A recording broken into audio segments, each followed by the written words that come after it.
Hi, it's Vic Camp here again, and today I am working on the Centigrade 37. As you can see, the playfield is kicked up in preventive maintenance position, and I couldn't really hold this camera and show you what I did at the same time with one hand. So I'm going to try to explain to you what I did here on the PM work. So what we're looking at here is the flipper link, and as you can see, that switch stays closed until this flipper assembly goes all the way to the full stroke and then opens that contact. That's the end of stroke switch there. That's the most important switch in the flipper mechanism that gives you the flipper power. That switch has to be cleaned good and set properly. So as you can see, I have another angle here. Again, just going over what I said, that switch has to open up at the very last second. So what I did was, we'll move over to this one here, is I removed these two screws. And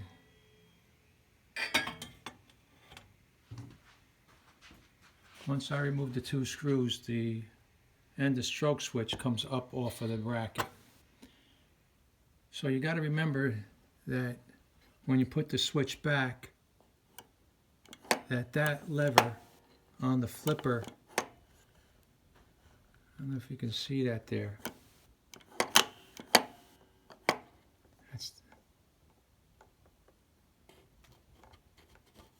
That's this lever where my finger is moving, hits that switch, that end of stroke switch, dead center. You want to keep that switch perfectly lined up with that hub on the flipper link. So again, you remove it. What I do is, once I remove it, I install these two little nuts. These two little nuts go on these two screws so that the switch doesn't come apart when you take it off the flipper body. So again, you have to have two of these little nuts on hand. When you take off this flipper switch, you screw the nuts onto the screws, and then you could proceed to clean that contact there. There's two contacts. Clean that with the flex file. I wish I had somebody here to show you how to handle that flex file, but that's going to come in another video. So again, flipper link, I came over this right one and did the same thing. I took the switch off,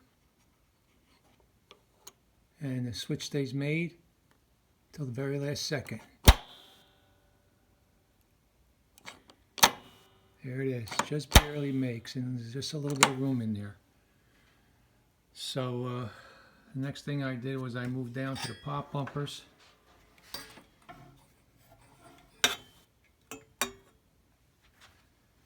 Pop bumpers there's three of them, and they're located right here. This is the 100-point pop bumper. It's very difficult to see with this light. Let me get the light at a better angle. Here we go.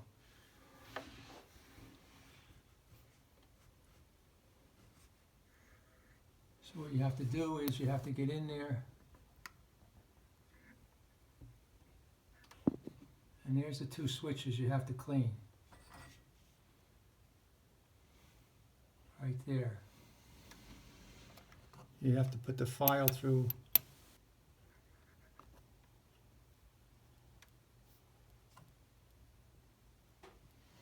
And I'm having a little difficult time trying to show you which one to. Let's go back to this one again. It's because I could work better.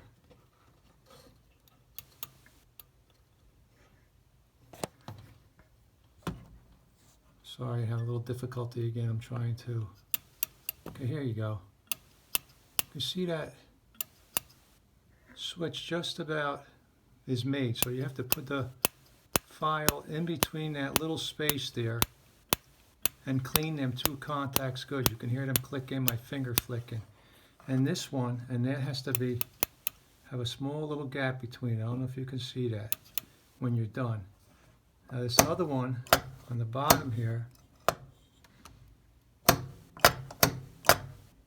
this pulls the pop bumper ring down, and that kicks the ball in the playfield around, and the ring kicks the ball in the playfield around, and then that switch opens the last second. And the stroke switch again, similar to the flipper and the stroke switch, pop bumper and the stroke switch. So you have to, again, clean these two contacts here and these two contacts here.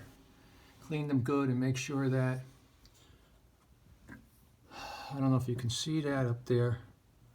Let's take a look. Yeah, you can. See that spoon switch?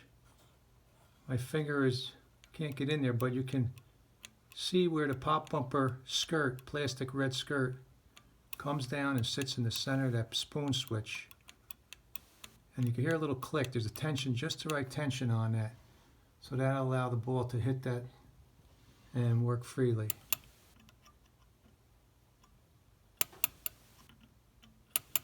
Perfect. So I cleaned these three switches. These three pop bumpers. Here's 1, 2, and 3 back here. I'm sorry, my hand has been in the way probably the whole time. It's very difficult to hold this phone steady and try to demonstrate with one hand, but we'll do the best we can. So here's the 3 pop bumper arrangement. And those pop bumpers are, I think, coils are 4393, let's see. I'm sorry, 4893. So these pop bumper coils are number 4893. The kick out hole is a 1496. And the flippers are that's the kick out hole again. That's the out hole between the flippers. So, and the flippers are 5141. As you can see, one of the flippers has been changed. It's green. It looks like a Pinball Resource flipper. This is an original one, coil, and more than likely that came from Pinball Resource, and I installed it when I got the game. So no big deal. They're perfectly matched internally with the windings. So I also cleaned these switches here on the side. These are the flipper cabinet switches. You might be able to see how nice and clean and polished that switch is if I just flex it a little bit. Yeah, you can see I polished that contact. That contact's really clean. So both contacts are clean. And this switch also here was done. Was polished, you can really see it. And that's what PMI did. So there's no kicks on this game actually. There's no kickers, which is nice, so you don't have to really clean the kickers. See, this game here has just a little bit of a rollover type guideline thing there, and that really doesn't do anything but light up. So these here will be cleaned. I'm going to lower the playfield and clean all them switches on the targets, and I'm going to polish the playfield, and I'm going to Windex the back glass. So we're going to drop the playfield now. See if I can do this with one hand.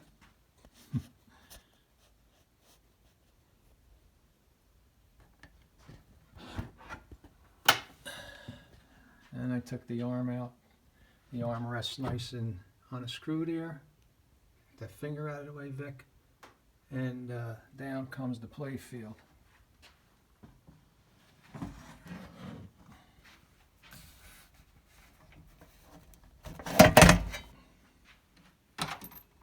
I have to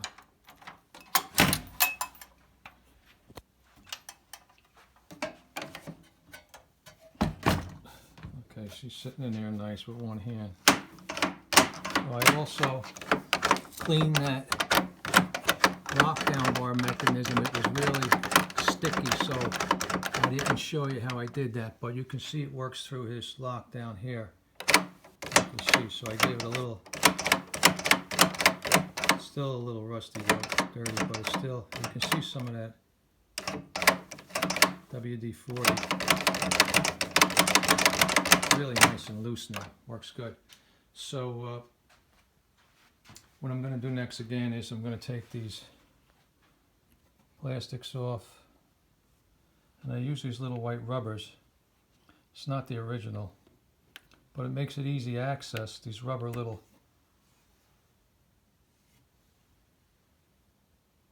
caps for the playfield plastics. Then the playfield comes right off very easily. If you use the metal ones, it takes a little while to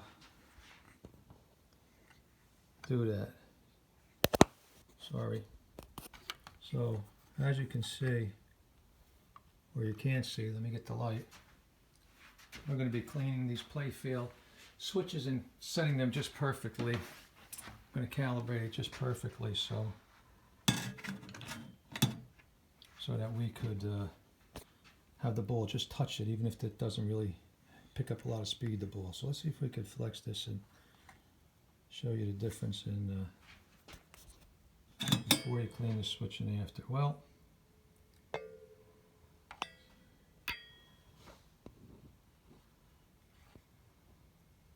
I'm trying to get that light in there, but the phone's in the way, so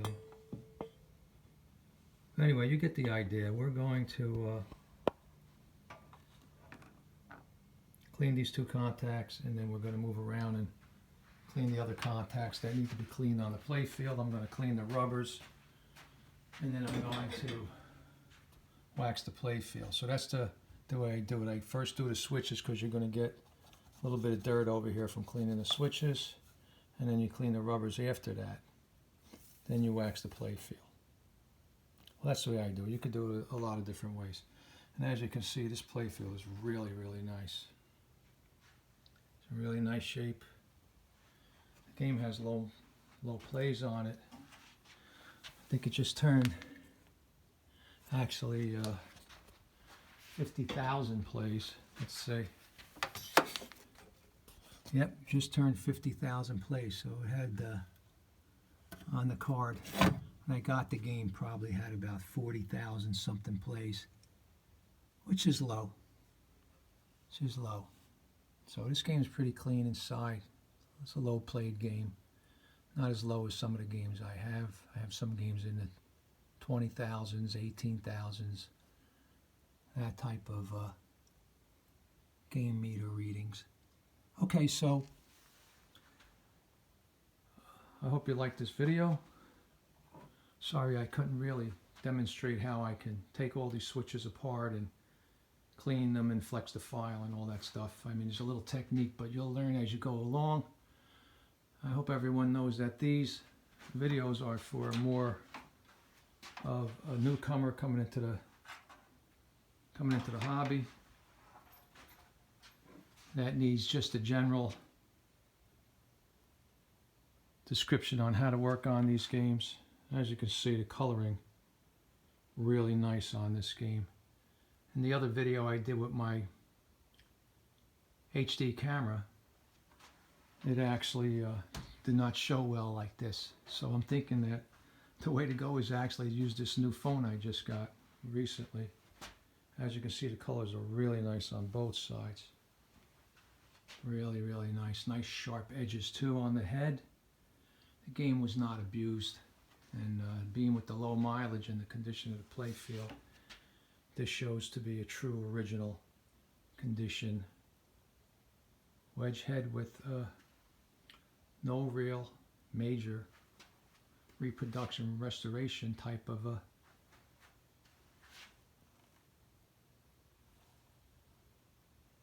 So there you have it. Next time you see it will probably be all waxed up, all cleaned up, all the switches, and I'll be testing it before I put it back into this spot here between Big Hit and Golden Arrow. Now's another chance to see the other side of my Big Hit, because when we had the volley out in another previous video, I showed you this side of the Big Hit. So now that we have the centigrade out of the lineup out of the slot on the lineup, I can show you some of these cabinets, especially the Big Hit, which we didn't see this side of it, and as you can see, this game's in really nice shape. So while we have this spot open from the centigrade 37, I'm going to show you the side of this cabinet here on this Golden Arrow, which this Golden Arrow is only has 18,000 plays. It's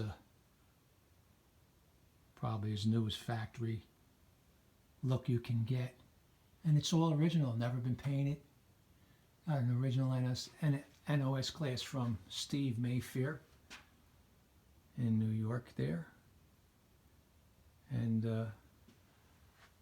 that's the next game that's going to get cleaned up. And then this whole row going down is all done, and also the centigrade's done, and the Sure Shot and the Jacks Open's done. Flip a Card, Aquarius, Domino, and 2000 are done.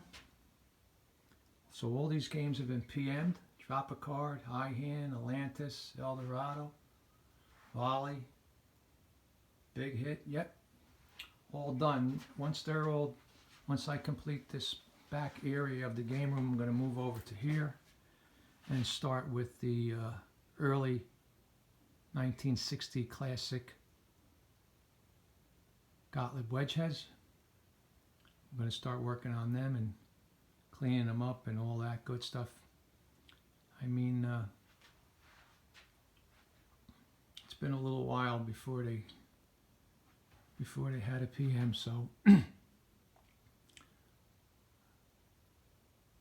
okay. See you next time.